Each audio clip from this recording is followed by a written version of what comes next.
Hi guys, let's make Dubai Chewy Cookie that is trending right now. I used the fresh kanafa or kataifi and I roasted it in the oven until it's brown and crunchy.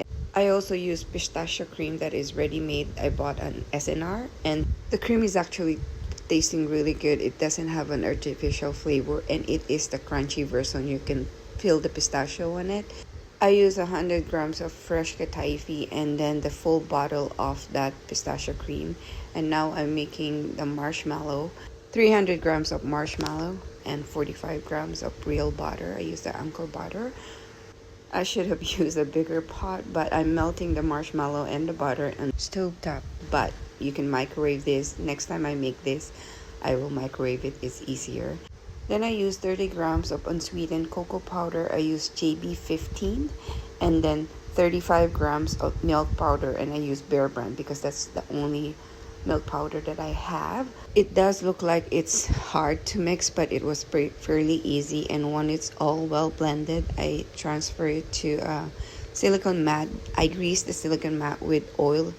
Apparently I didn't grease it enough. This is super sticky, so make sure that your gloves is covered with oil.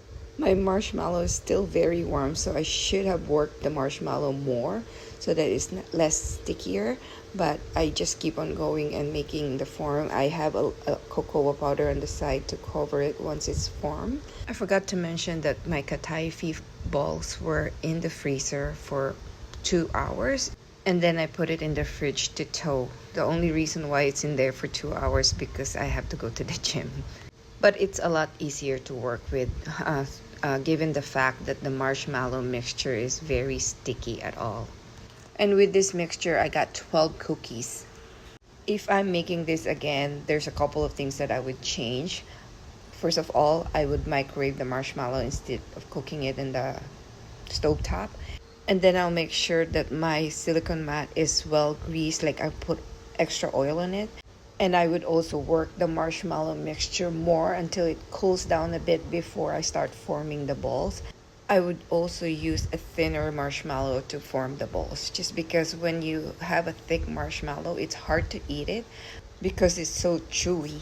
It also bulges on the side when you already put it in the cup after you coat it with cocoa powder. It looks like a salbabida on it. I would also use less intense cocoa powder to coat the cookies, so it's more kids friendly because the cocoa powder that I use is too bitter for them.